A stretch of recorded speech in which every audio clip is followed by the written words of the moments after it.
ग्रंथ आणलेले आहेत. खरं तर ग्रंथ वाचले तर संत समजतील आणि संत समजले तर भगवंताकडे जाता येईल.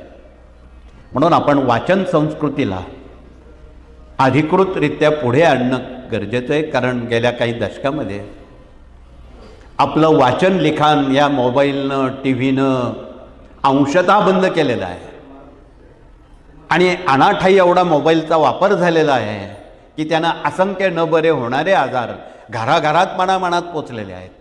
म्हणून त्याचा अत्यंत वापर प्रमाणात करावा. अनाठाई त्याचा वापर करू नका. त्यावर कुठले खेळ किंवा अन्य बाबी त्यावर येणार नाही याची आपण तत्वतः काळजी घ्या. कारण इथे दर गुरुवार रविवारी खूप मोबाईल बघणारी मुलं डोक्यातून गेलेली आहे. त्यांना काही सुचत नाही आहे आणि त्यावर उपचार पण नाही डॉक्टरांकडे. डोक्यातूनच गेल्यावर का ते परत डोकं काय येणार आहे. बाजारात काही मेंदू नावा मिळणार नाही. म्हणून त्या दृष्टीनं त्याचा अत्यंत अल्प वापर कृपया करण्याचं करावं. अतिशयोक्ती त्याची करू नये हे कळकळीचं आपणा सर्वांना आव्हान आहे. म्हणून या सर्व बाबी या कार्यातून एक कौटुंबिक, एक सामाजिक, एक आध्यात्मिक या सर्व बाबींवर या बहुविध विभागातून प्रकाश टाकला जातो हे सांगण्याचं आवाहन.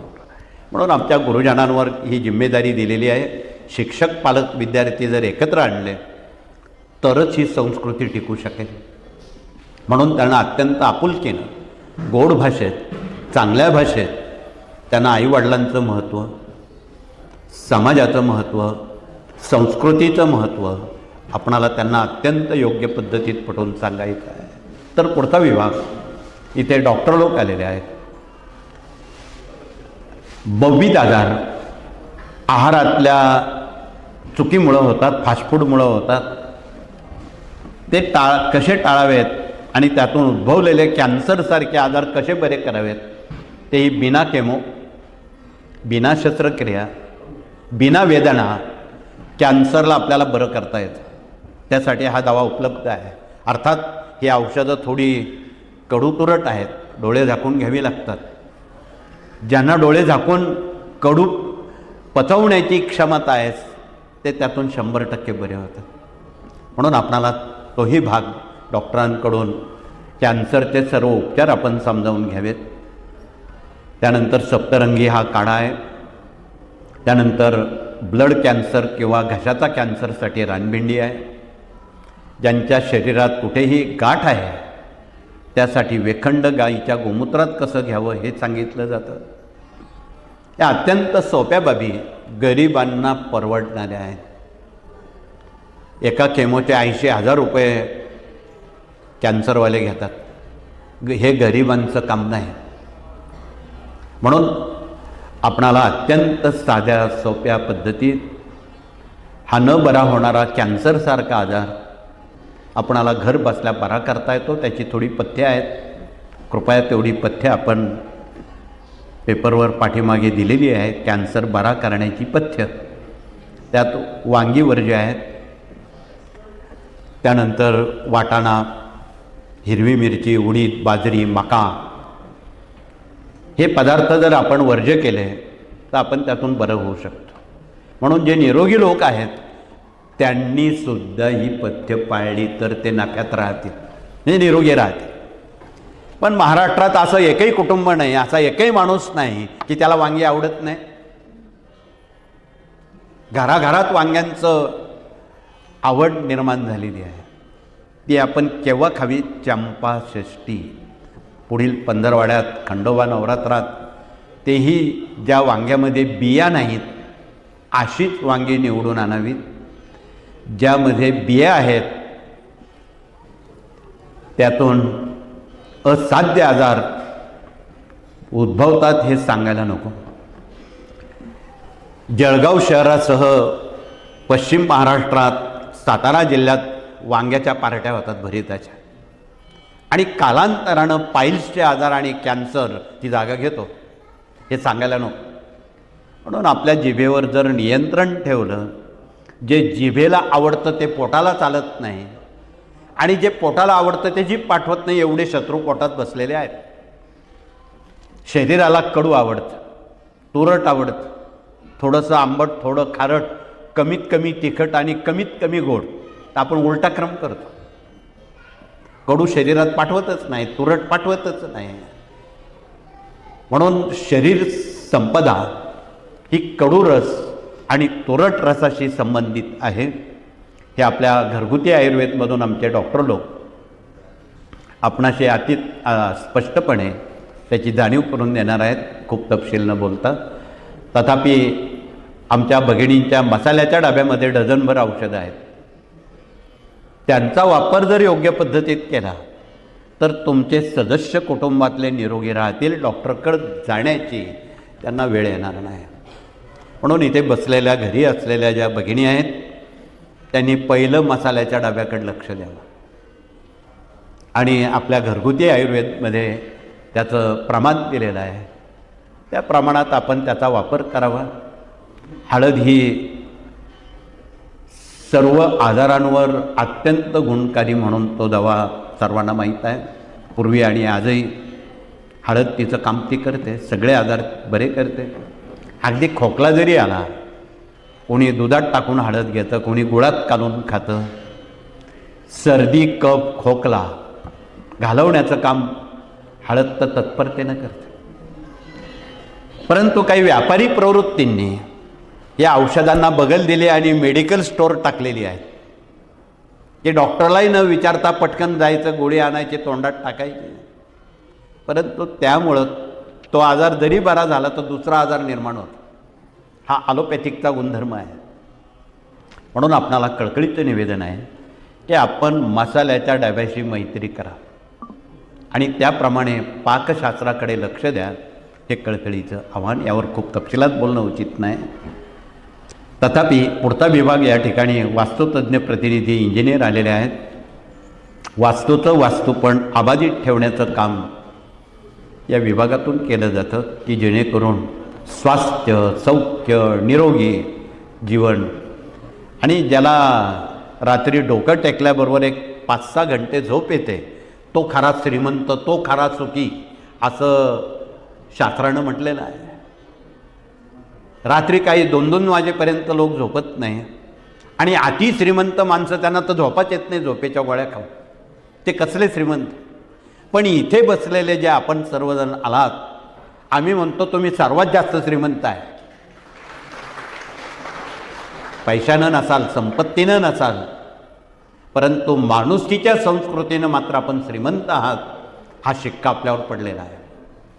म्हणून वास्तूचं वास्तूपण अबाधित ठेवण्यासाठी अनावश्यक तोडफोड न करता सुलभ पद्धतीनं आपणाला वास्तूचा अंतरंग समजून घेता आला पाहिजे. तोही आपण स्वतः शिका. ज्ञानदान 1 ते 4 ग्रंथांची जर पानं चाळली, त्या आकृत्या बघितल्या, तर 4थी इयत्तेत शिकलेला मुलगासुद्धा वास्तुशास्त्र पाठांतर करेन. इतकं सोपं मार्गदर्शन या शास्त्रानं जगाच्या, देशाच्या हितासाठी दिलेलं आहे. त्याची कृपया पानं चाळा. हे कळकळीचं आव्हान आहे. मग त्यात दिलेलं आहे, घरात बंद पडलेली घड्याळं, तुटलेल्या चपला, फाटलेले कपडे, फुटलेली भांडी, किचनला काळ्या रंगाचा दगड, या साऱ्या गोष्टी डोक्यावर कर्ज आणि आजारपणाकडे नेणाऱ्या आहेत. या दुर्दैवी आहेत, या नसाव्यात. म्हणून आपण सहानुभूतीपूर्वक ती पानं चाळा. नंतर आपण ठरवा, योग्य अयोग्य ते आपण ठरवा. म्हणून आपण ह्या सर्व बाबी आपणासमोर ठेवलेल्या आहेत. तो विचार कृपया आपण घरी गेल्यावर सहानुभूतीनं करावा, सर्वांना सांगून करावा. हे कळकळीचं आवाहन. पुढचा विभाग या ठिकाणी कायदेशीर सल्लागार म्हणून वकील आणि न्यायमूर्ती आलेले आहेत. त्यांनी कायद्याविषयक सर्वांना साप्ताहिक दैनिक सेवा केंद्रासह वैयक्तिक कामकाज कसं करावं, कायद्याच्या चौकटीत कसं असावं, या संदर्भात ते दिवसभरासाठी आपल्याशी संवाद साधणार आहेत. त्यांच्या ज्ञानाचा कृपया आपण लाभ घ्यावा. हे कळकळीचं आवाहन. पुढचा विभाग या ठिकाणी प्रशासकीय कामकाज आणि प्रशिक्षण प्रतिनिधींचं अन्य प्रतिनिधी आलेले आहेत. त्याआधी आगामी पुढील महिन्यात येणारे नामसप्ताह दत्त जयंतीचा आहे. बऱ्याच जणांना दत्तपीठामध्ये श्री गुरुचरित्र वाचण्यासाठी 7 दिवस जायचं आहे. ज्यांना ज्यांना इच्छा आहे त्यांनी या प्रतिनिधींकडे गाणगापूरसाठी, वाडीसाठी, पिठापूरसाठी, त्र्यंबकेश्वरसाठी त्यांनी नावं द्यायची आहेत. म्हणजे पूर्वतयारी करणं, गैरसोय टाळणं हे आपल्या दृष्टीनं उचित ठरणार आहे. म्हणून आपण त्यासाठी हाही विषय मार्गी लावणं क्रमप्राप्त आहे. त्यानंतर सोबत आलेले अन्य विभाग आहेत. त्यात स्वयंरोजगार विभाग आहे, पर्यावरण प्रकृती विभाग आहे, पशुगोवंश विभाग आहे, माहिती तंत्रज्ञान आहे, याज्ञिकी प्रतिनिधी आहे, युवा प्रबोधन आहे, दुर्ग अभियान प्रतिनिधी आहे, देश विदेश अभियान प्रतिनिधी आहे.